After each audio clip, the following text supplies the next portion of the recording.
Welcome to my channel, members of the Alphabet Gang. My name is Nick Starchild, and I make videos about my life as a thriving transgender man. On Mondays, I talk about money, and today's topic is about money basics.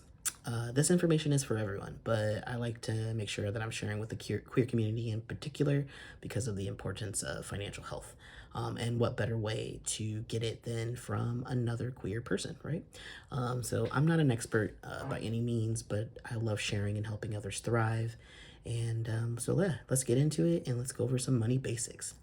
Um, Today, let's start with budgeting. So, what is a budget? A budget is a plan you write down to decide how you will spend your money for each month, and it really helps you understand how much money you make and how much you how much you spend of that money you make.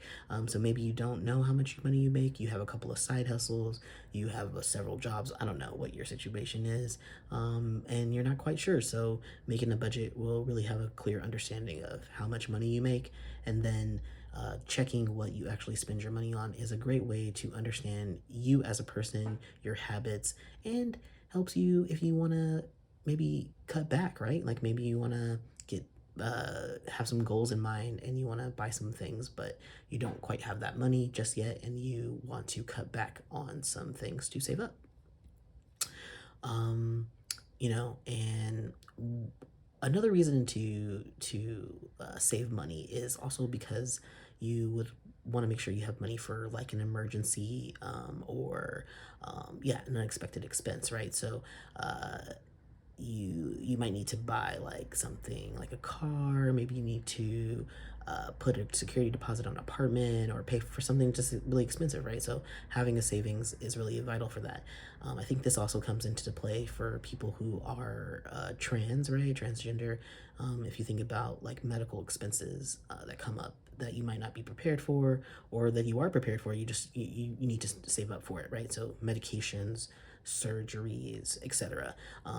Addition to like travel, right? So you might need to save up for these trips, and having a budget could really help you do that in an efficient manner. Another way to handle, it's a basics around money, but a way to save that money and to handle your budget is to utilize banks, right? So a bank is a financial institution that's licensed to accept deposits and make loans, but they may also perform like other financial services, and that could be like individual retirement accounts or IRAs, certificates of deposit, CDs. They can do currency exchange. They can have safe deposit boxes. They have a host of services basically, and the term bank can refer to a lot of different types of financial institutions, right? So you have like your normal banks that you're thinking of. You got your savings and loan associations. You've got credit unions. I'm a part of a credit union, and even things like Apple Cash, Venmo, Cash App. All of those accept deposits, so are pseudo banks in a way, if not real banks. You'd have to look that up to see if those are actual real banks, but essentially they all accept deposits, so they are pseudo banks. And the reason why you would want to have a bank is security. It's just super dangerous to have cash. I know a lot of people do still like to have cash, but you can get robbed, you could lose it. There's just a lot of problems with it, a lot of liabilities. And with a bank, you have insurance coverage. You have the FICOs, insures you up to $250,000. There's the convenience factor.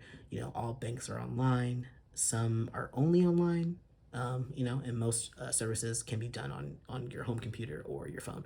So, and then there's one other thing is they have services that help you grow your wealth. So it allows you to have long-term investing and interest earning.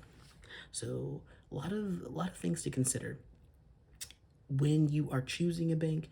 You want to think about the services that you need, right? So does this bank actually serve you in particular?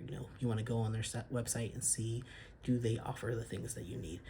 Every bank is different, and it is so important to do your research on fees. Many traditional banks have many fees, and I think they are unnecessary, like a checking account fee, going under a certain amount fee, these weird fees.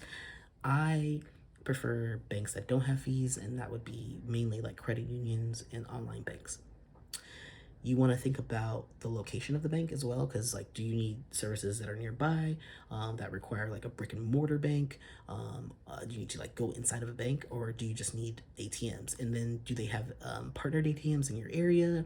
You know, if it's a small bank, do they work with other banks in the area, so you don't have to pay any extra fees for using their ATMs?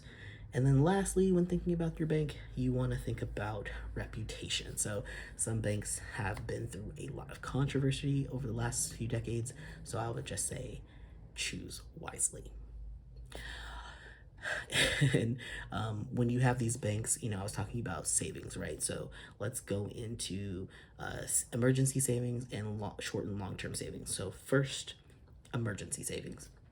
An emergency fund is a cash reserve that's specifically set aside for unplanned expenses or financial emergencies. So some common things would be like a car repair, home repair, medical bills, or loss of income, like if you lose your job. In general, that's what you would pretty much use it for. And then it's like, how much would you need, right? Well, that's kind of hard to say. It just depends on your situation. You want to think about the most common kinds of unexpected expenses you've had in the past, how much they cost, and that'll help you kind of gauge how much you need. But I would say just save as much as you can and just keep saving it and let it grow. If you're living paycheck to paycheck, it's going to be hard to save, but I would say put away $5 a month. You just put away $5 a month every month, and get into that habit of saving money, so that when you eventually do make more money, you already know how to save, and then you just keep doing it. You just add to that $5, right? You can just increase it to whatever amount you feel comfortable, and it'll be an easy transition. And then the other type of savings is your short and your long-term savings. So that's where, with long terms, you're typically putting money aside for like something that's going to be several years or possibly a few decades away. So that's like a down payment for a house, your college education, travel, surgeries, medication, retirement, things like that. Those are considered long-term goals. Short-term, I would say, would be a few months to a year is the goal. So you're looking at concerts, fancy meals, expensive clothes, or electronics. Now, let's talk about investing as a money basic. So investing, it's to define it is kind of hard. It's basically you're putting your money to work for a period of time in some sort of project, right? So it's like you're allocating some resources, usually money, with the expectation that you're gonna get like income or profit back from it. And in investing, risk and returns are two sides of the same coin. Low risk generally means low expected returns, while higher returns usually mean accompanied by higher risk. And investors can take the do-it-yourself approach or employ the services of a professional money manager. I definitely think you should do it yourself. The DIY is best. You'll feel so empowered, and you will understand what your money is doing, and that is so important for everybody. Although it is a slow process, right? It's going to take time. You have to utilize compounding interest. It's not overnight, so it can be really discouraging to people to see the money grow really slowly, but over time it will pick up. And I think about being comfortable in retirement as I get older. I don't want to live in a state facility run by the government with really shitty care. I already know right now that, elder abuse is rampant in those kind of facilities, and I can't imagine how queer elders are being treated as well. There's not a lot of accountability. There's not a lot of resources and money, and I just don't want to be in that situation. So I am doing all that I can so that when I am retired in my senior years, I am comfortable and I am in a situation where I have autonomy and control. All right, so that's kind of it. I know that was a lot of information, but I hope some people find it helpful. Thank you to the Alphabet Gang for watching this video and spending a bit of time with me today. There are a lot of ways you can support me. The standard is like, comment, subscribe, right? But also, I have links in the description if you'd like to go above and beyond in supporting me. Creating content isn't easy, especially for transgender people of color, so your support is everything. Yeah, I'll see you next Monday for another money video. Later.